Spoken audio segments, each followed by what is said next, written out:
Hello guys, hello, welcome to my vlog again. Ayan, sinsya na guys, di ako nakapag-upload lagi kasi busy. Ayan, welcome back to my vlog again. Ayan, halatang halata yung mukhang haggard. Ayan. Good afternoon, good evening, good morning Philippines. Ayan po, gabi na ngayon sa Philippines. Dito ay 2 o'clock po ng afternoon. Ayan, welcome to my vlog again. As usual po, andito na naman tayo sa sasakyan papunta sa customer. Ayan, ayan po, ayan yung bit ko lagi. Ayan, di po nakikita, nasa likod pala. Ayan po yung bit ko lagi. Ayan, papunta po kami ngayon ng Sabah Al Ahmad. Ayan, nandun po yung customer ko. Babiyahe po tayo ng 40 minutes to 45 minutes bago po kami makarating sa customer. Ayan, welcome guys to my vlog. Ayan, same our video, nasa work na naman po tayo. Ayan, dami ko pong doble kasi ngayon ay winter, malamig po rito. Ayan, biyahe na naman po inyong intay. Pintuhan po muna tayo habang nasa biyahe. Ano, talaga po OFW life, sobrang hirap po. Lalo na po ngayon wala po akong katuwang. Mayroon naman po akong asawa, kaso lang hindi po sapat yung kinikita niya. Kaya ayan, sa anak ko po na nag-aaral ng college, ayan, may architecture po ako. Tapos may loan pa po ako.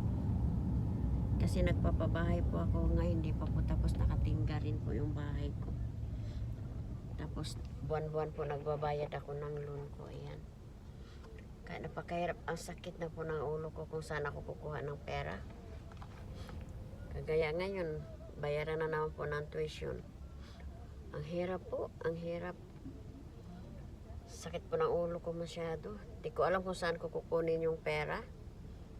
Ayan, sa sarili ko po wala na, kahit budget ko ng pagkain sa sarili ko wala. Kaya ang hirap po talaga. Yung sweldo ko lang pa po.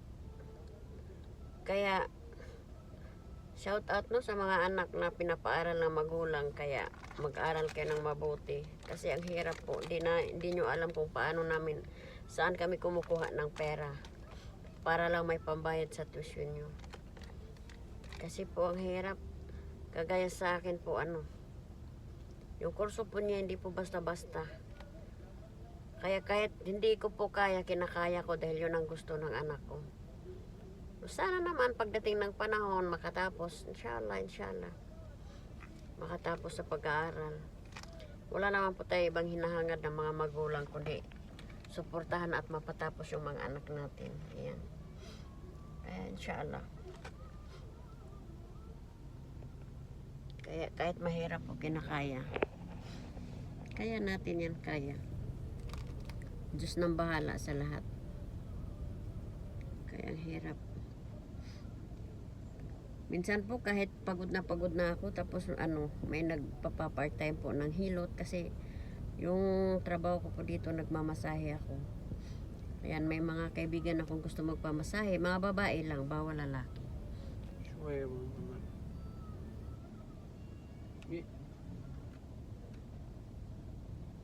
ये okay mummy ना पसंद थे बादल संग Sinsya na guys kasi tumatawag yung aking amo sa driver. Kaya yun, kaya akala ng iba sa Pinas po, bilang mga nasa abroad, ang sarap po ng buhay. Di po nila alam kung paano. Oo nga, may sweldo kami, meron kaming sweldo, meron po kaming, kasi may trabaho pero doon lang po nila, kahit sabihin mong nasa labas po yung trabaho mo, mahirap pa rin po, lalo na't may pinapaaral ka. Ngayon 3 po yung estudyante ko. Kaya po hindi ko po alam, yung isa hihingi, yung isa hingi. Kaya ang hirap po, sobra. Kaya laban lang po hanggat kaya pa. Bigyan lang tayo ng malusog na pangangatawan. अब नहीं देख Okay na po yun. At least makapagtrabaho pa tayo. Kaya ang hirap po talaga. Minsan po parang kaya ang ginagawa ko po, ini-enjoy ko lang yung sarili ko. क्या न्यूज़ था Kasi pag iniisip ko po yung problema, mabubuang po ako. Duty जाता हूँ O talaga kaya pagka iniisip mo, duty customer duty hindi po kaya talaga. Ang hirap. Kaya shout out sa mga magulang dyan na kagaya ko, mga OFW.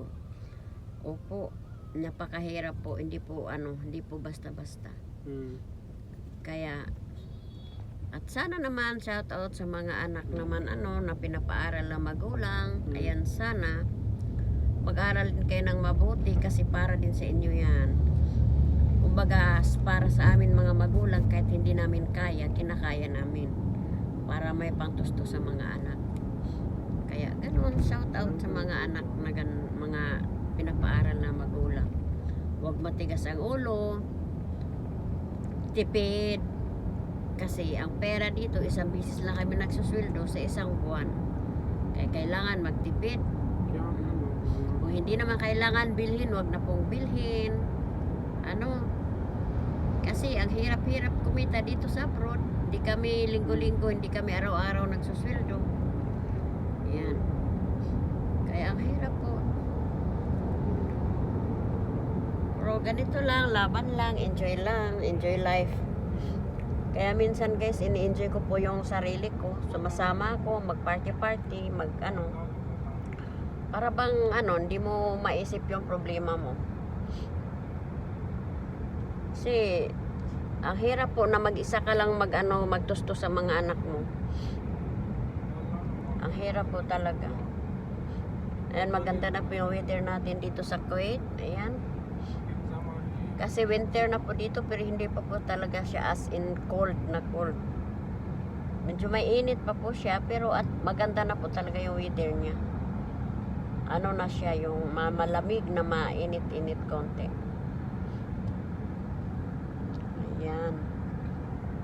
Biyahe na naman po tayo. As usual, biyahe na naman yung Inday ninyo. Ayan, punta sa work. Ayan, police. Mga police patula. Biyahe na naman po ang inyong Intay. Ayan, trabaho, kayod po para sa mga anak. Kaya shout out sa mga magulang dyan na kagaya ko, na nagpapaaral ng mga anak na may mga college. Ayan, pare-pareho po tayo, sakit ng ulo, kahit walang makati, nakakamot po yung ulo. Ayan. At shout out sa mga family dyan na akala nila mapipera kami dito. Di nyo lang po alam kung gaano kami kahirap po dito. Gaano po kami nagtipid para lang may padala sa aming mga anak. Ayan. Di po kami tumatayin ng pera dito. Kasi po, oo, andito kami, may pera kami, pero may pinapaaral kami. Kaya wag nyo sabihin na sana naman pag nakatapos na yung mga anak namin, ayan, makaluwag-luwag na. Pero sa ngayon talaga wala, hirap. Di pa talaga wala pang luwag. Sobrang sikip pa, higpit pa masyado. Ayan. Tingin na lang po tayo sa view. Ayan po. Maganda, natutuwa ko makikita yung mga puno na may mga dahon na naman sila. Ayan. Punta na naman tayo ng Sabah Al Ahmad. Trabaho po. Yan, ang hirap ng buhay. Bilang magulang OFW. Sa totoo lang po, sakit na talaga ng bato ko. Sakit ng ko sa kakaisip. Hindi ko po alam kung anong gagawin ko. Pero bahala na si Batman. Bahala na ang Diyos. Bahala na ang Diyos sa lahat. Naintindihan naman niya lahat. At pagkatiwala mo lang sa Diyos ang lahat ng mga sakripisyo, lahat ng mga problema. Ayan, ang init naman po eh. Sumlaw. Ayan.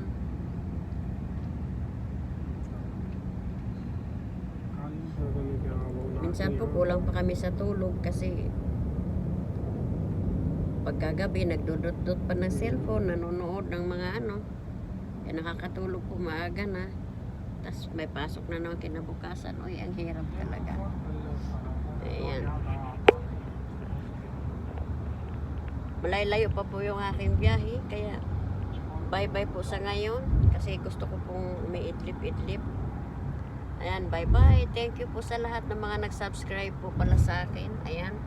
Shout out po sa lahat ng mga subscribers. Salamat na madami sa inyo. Thank you so much, guys. At sa lahat ng mga hindi po nag-skip ng aking mga videos. Kahit wala po siyang edit. Ayan, maraming salamat po. Thank you, guys. God bless you all.